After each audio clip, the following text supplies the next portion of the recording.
How's it going, everybody? Just about to go get a round bale for these guys. Gotta feed everybody. This is part 2 of the Q&A. I'm very excited to say that, I guess. But this is part 2 of our Q&A answer part of the Q&As. I still got another video to go, so once again, if you didn't hear your question answered in the first one and you don't hear it in this one, stay tuned because there are many more questions. If you do have a question that you didn't get to before, drop it below and I will answer it in one of the upcoming ones. But anyway, without further ado, here is part 2 of the Q&A answer. I hope you enjoy. Brian, is it Beachred? Hey Mike, did you notice your milk production go up any when you started feeding silage bales?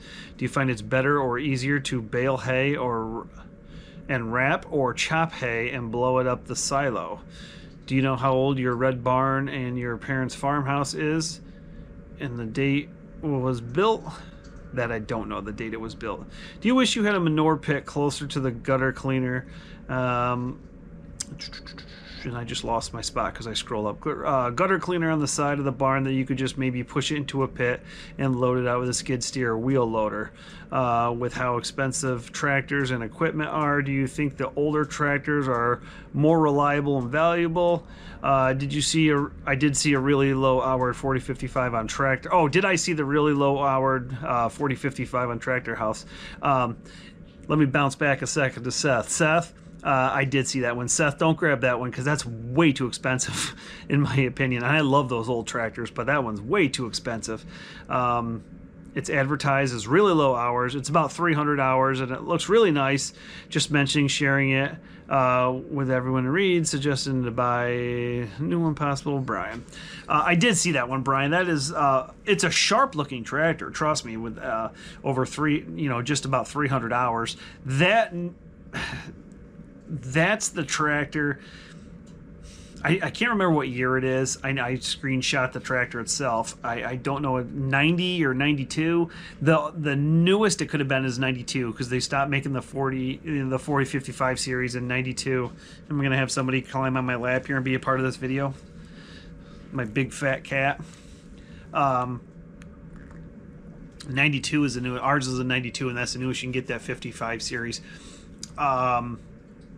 But with only 300 hours, that's a lot of sitting that thing did. I mean, our 4055 has over 10,000 hours, and that thing is still a workhorse. So I would, I'd be so hesitant towards. I mean, it's cool. It's cool to see those old tractors like that. And I know, Brian, I know you're not saying that somebody should buy that, but it is cool to see those low hours and stuff like that on something that old. But to get that and put that thing to work, it's like, oof, I don't know. Plus, $195,000. Oh my gosh, that's I could get 2 7810s for that. It's just, whew, that's a tough one. That's someone that's got a lot of money and just wants to have a nice building of collectible tractors or something like that. But the low-hourred ones, I was talking about that with Andy Horgan one time, and he's basically like, well, when do you want to do the engine repair? Because like I said, an engine like that that's been sitting forever, you're going to be doing, seals are going to go in it. Who knows what's dry rotted on it? I just think once you take that thing out to the field and really push it, you're really going to have some problems and some downtime. It's like breaking in a tractor all over again. Whereas you buy something with 8,000 hours, there's probably been a bunch of things that have been replaced throughout the years on it, and that one's probably good to go, and you're probably going to get more use out of that, and that engine's been worked and kind of broken in and ready to go. So yeah, that is crazy. I have seen that tractor. That's pretty cool. And my small brain here, I got to remember what some of the other questions you asked. Did I notice a big production go up? A little bit. I don't think it like skyrocketed. Like I said, our protein and butter fat has been doing really, really well, so I'm happy with that. The cows love it, absolutely love it. So my dad's always been, the big proponent of the small square bales and baling dry hay and some second cutting hay. And we had this cow one time that I left in and threw her some second cutting hay sitting there. But then I grabbed some baleage and I threw some baleage down next to her, and she like dropped that second cutting hay and started eating the baleage. And my dad was like, he goes, I can't believe it. So yeah, that was a good one that day. As far as baling and easier to bale and ramp, I don't know. I think I can go, because we did both this past year. I actually baled and wrapped a lot of alfalfa that we would have chopped. So I don't know. If I had the TMR mixer, it wouldn't have been a big deal, because that J-Lore TMR mixer just chopped it right up and made it right into haylage afterward anyway. So yeah, I didn't have to deal with the silo. You're going to find pros and cons in either one. I'd almost like to do a little bit of both. Maybe just chop all your first cutting, maybe bale some second, and do a combination of your third and fourth or whatever. And mix the haylage with the baleage with the round bale alfalfa together, so you get a little combination of shorter cut, longer cut type of stuff. Just an idea, just a thought. What is someone? Do I know the age of the barn? I don't know the age of the barn. I know out in the what we call our heifer barn now, our heifer shed, that used to be a garage.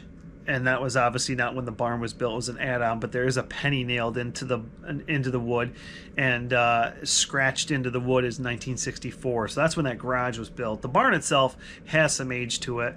The house that I grew up in has definitely has some age to it for sure. I don't know exact dates. I'm not even going to venture a guess. Old, very old.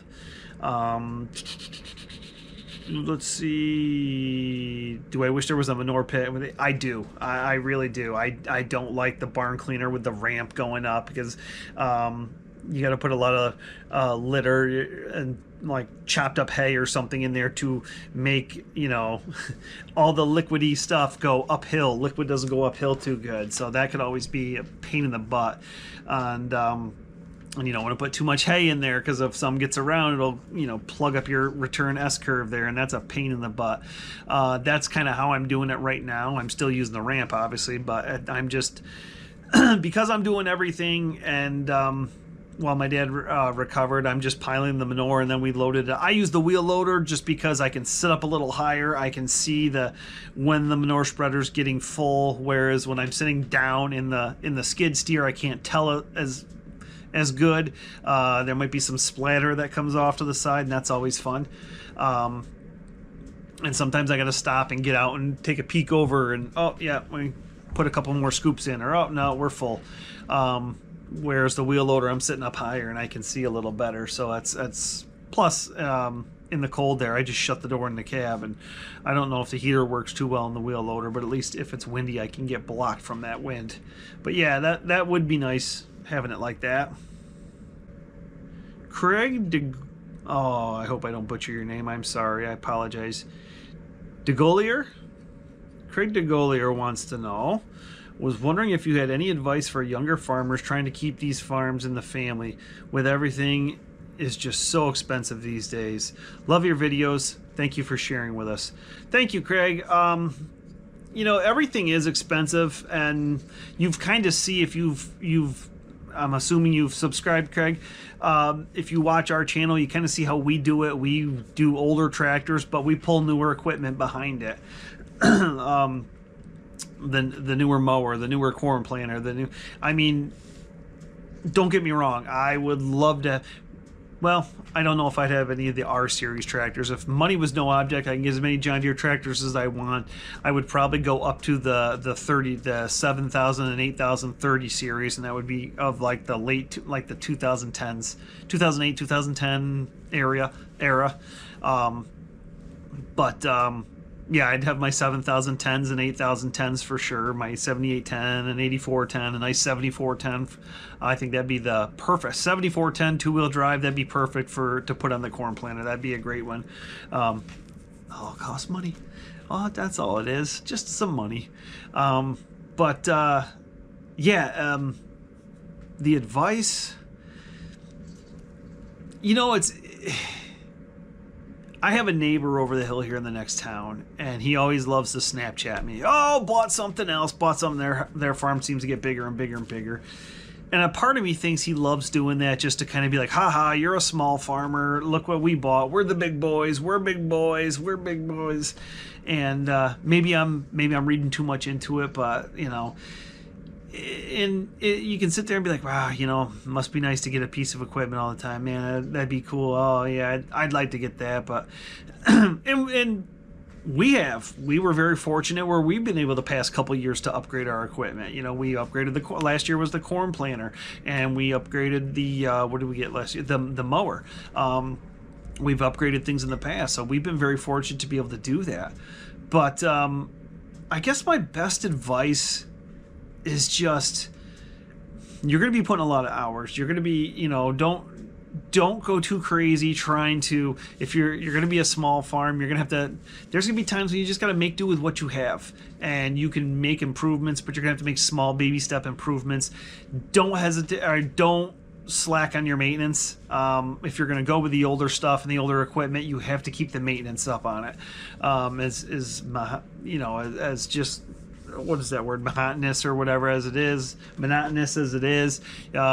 keep things greased, keep chains oiled, just keep things going. If things are worked, because breakdowns are just what makes you have long, horrible days. I'm coming off temperature. Like I said, I woke up the other morning, it was -20. So things frozen, things broken, things running slow and not working good, either not working or working very slow, and it just makes for long, horrible days. So best of luck to you. If I wish I had better advice for you. But if I had the answer, I think I could write a book and be a millionaire on it. But it's just, it's hard. You see all these small family farms going out left and right, and it's very hard. But you can do it. It's just got to keep on chugging along. And best of luck to you, man. Jessica Faber, 5878. Wants to know, hey man, how long has your farm been open for? Also, what was your first tractor ever? I love the videos. I have a family member that farms there in the dairy, and then we milk 30 cows. So there's another small farm. My parents moved up here from New Jersey in 1976, so they're going into their 50th year farming here on this farm. How long has it been farmed before that? Like I said, I don't know how far back it goes. I really don't.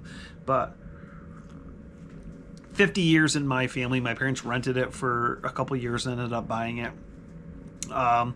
First tractor, first one that I drove, when I came in and became an owner, we already had the tractors here, so I didn't. If we bought a tractor, we went out as the family and bought a tractor. I never personally just bought one tractor myself. I did have a couple pieces of equipment that were mine when I came into the farm, but I didn't have my own tractor. The first tractor I ever rode on was the 3010. Yeah, the 3010. We had a 3010, a 3020, the 2940, and the 4055. So the 3010 was the one we really went out, because we would ted hay with the 3020, and we would rake hay with a roll bar rake with our 3010. So Kevin wants to know, how do you like feeding baleage? What do you look for in selecting sires for the herd? Keep the videos coming. Thank you, Kevin. I like feeding baleage. It's easier, especially when I'm milking, because after I feed, I start milking a little bit, and then I'll go down and feed, and then at a certain point, I'll feed the hay. It's easier to go up in the hay mow and throw down a couple square bales and spread out the hay. Unrolling it in the cart and spreading it out isn't horrible. The unrolling part is super easy. It's dragging the carts through and hand unloading it. So we kind of need that next step for labor savings, and that's where I think the TMR mixer would come in. If we could take that baleage and put it in with the haylage and corn silage and high moisture corn, that would make a very good ration. I do enjoy it's the summertime, is when it's almost like, where do you want your labor? Do you want your labor making small squares when you're up in that hay mow on a 95-degree day stacking hay, or do you want your labor in the wintertime when you're, you know, hand unloading some hay? So I'd rather hand unload some hay and pick that labor. We still do some small squares, but yeah. As far as the sires for the herd, I work with we mainly get from Select Sires, and Jeff from Select Sires comes in and I kind of work with him. I tell him what we're looking for, what we need. Our big thing is it's called Polled, Polled, because I hate the horns.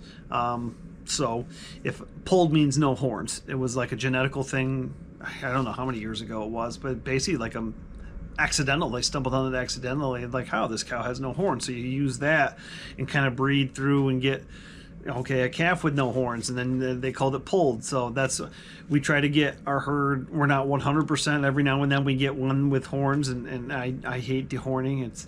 I don't like it. And so we get Polled, and there's been a myth when, the Polled cows don't make as much as the other ones. You know, we've had Polled cows that make over 100 pounds on the monthly test, so they do just fine. Urban Carlson wants to know, do you have a generator backup for the farm, and how often does your power go out? Do you have any remodel? Do you have any remodel of the house that the wife wants to do? Give her ideas. We're in the middle of a remodel. I'm looking at a studded wall right now that needs some sheetrock, and all I need to do is just all I need to do is go get it. I got all the tools, I've got all the stuff, just put it up, right? I also need the time to do it. I'm sure she loves that I'm sitting here making YouTube videos instead of throwing some sheetrock around it. And then but like I told her, I throw some sheetrock up, and then I gotta mud it and tape it and all that stuff, and I'll get to it eventually. We'll get some time, I'll get to it. I've invited her. I said, if you'd like to go get some sheetrock and put it up, by all means, go forward. But I'm sure she would love a lot of remodeling. And like I said, we did an addition. We did a construction project, which I did. A lot of it was me and my friend Adam. The two of us did 98% of it. So yeah, but I don't have a lot of spare time. So when you don't have a lot of spare time, and you would think in the wintertime, the off season, but just so much stuff has come up. I'm busy all nonstop. We do have a generator backup for the farm. My place is not on the farm, not wired in with the farm. It's a different electric, so I do need to get my own generator backup, because knock on wood, we haven't had a power outage in a while, but we do get power outages. There's times where it seems like if the wind changes, the power goes out. I mean, there's been days when it's been absolutely beautiful and we've lost power. It's like, what is going on? So frustrating. You got to keep the milk cold. You got to keep, the fans going, especially, in the spring, summer, anything like that. If the cows happen to be inside when the power goes out and those fans go off, it gets really hot and stuffy in there, and that is not a good thing. Another loyal subscriber, Anthony Hanks. Anthony farms out in Wisconsin, so when I post a video, I usually post at night. I'm usually around that 8 o'clock time, if I can actually remember, like, it's time to make the video public. But that's what I usually post at night. Anthony's a couple hours behind me, being in Wisconsin, so usually by the time he's finishing up in the barn, he'll look and say, oh, look, Mike posted a video. So Anthony, I appreciate all the comments and everything. It's appreciate the support, definitely. So his comment, Mike, it's funny, I was going to talk Mets. Of course, I'm a Brewers fan. I miss Bob Uecker, as many of us are. Bob Uecker's an absolute treasure. What a shame of his passing. But now that the Mets have Freddie Peralta on the team, you are expecting bigger and better things from your Mets. I really don't have any farm-related things to ask. In a lot of ways, our operation are very similar. What are planned upgrades, if any? We'll be upgrading the milk house on our operation year. Start from scratch, build new probably. Let's do the Mets talk. Bob Uecker, obviously, he was great. If you want to see something funny, look up Bob Uecker's Baseball Hall of Fame speech. It was hilarious. One of the parts I really enjoyed. It's like a 20-minute long speech, so I'm not going to go through the whole thing, obviously. But the one part I really liked. I mean, he was an entertainer. He did all those Miller Lite commercials, being Brewers Miller Lite commercial, and when he was in the Hall of Fame, he talked about his father being an immigrant and coming over, and talked about when he was a young boy out in Wisconsin that they got him a football. He wanted to get him into sports, got him a football, and he tried kicking it, he tried throwing it, and he just could not figure it out. And his father was not athletic, so he was just trying to do. The two of them tried to do whatever they could to get that ball, to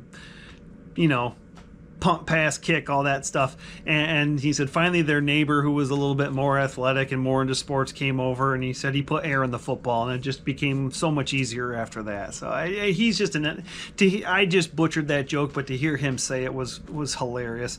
I got a picture of way back over 20 years ago. I went to the Baseball Hall of Fame. I'm not too far from Cooper, about an hour away from Cooperstown. I went to the Baseball Hall of Fame, and I saw Bob Uecker's picture, and there's like a TV wing.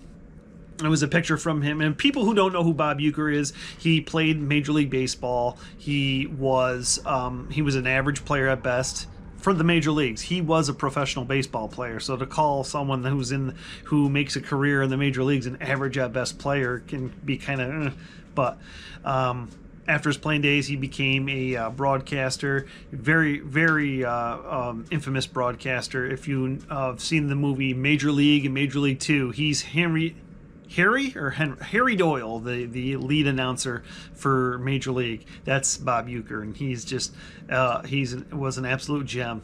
But I'm extremely, as a Mets fan, I'm extremely happy to be able to get Freddie Peralta and Anthony. You are going to love the prospects we sent back, Brandon Sproat and Jet Williams. I think Brandon Sproat's an extremely good young pitcher. He has an electric arm, and I think the Brewers are really good at developing pitchers. So I think Brandon Sproat's going to be a name in a couple of years that people are like, this kid's a phenomenal pitcher. Freddie Peralta, going into the last year of his contract, there's going to be teams like the Mets, Dodgers, Blue Jays, all these like big market, high dollar teams that are going to be throwing a lot of money his way. So Brewers have to, they got to bite the bullet and cash in, and when he's in that last year. So I'm extremely excited, because I think that was one of the big falters of the Mets this past season was their pitching. So to have a guy like Freddie Peralta at the head of their rotation is very exciting. I'm about 25 minutes away from Binghamton, and I'm about an hour away from Syracuse, and the Mets AA teams in Binghamton and the Mets AAA teams in Syracuse.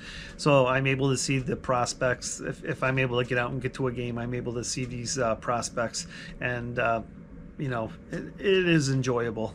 So as far as anything with the farm, not too much. We'll see what happens. Not too much is planned right now. Love my coffee. Tim Wilcox. How are you healing up, Mike? Good to see your dad is getting back into action. Stay warm. Mother Nature hasn't been taking her meds. We got over 18 inches of snow here in Western New York. Feels like the Arctic. Oh my God, like I said, we've just gotten through the frigid temperatures. Tim, I see him at the Farming Summit show. Tim and his son. Great guy. Love to sit around and chat and get caught up and everything. How am I healing up? Slowly but surely. Like I said, I'm not having as much pain in my wrist area. The last time I went in for a follow-up, they did the x-ray, and you can see the chip right here, and the chip right in the bone. So I knew it wasn't going to be healed in a couple weeks. So the wrist part is all right. The thing now is I'm getting pain that kind of will be in my hand and kind of go up my arm. So they scheduled me to do an MRI, so I get to go do all that fun stuff.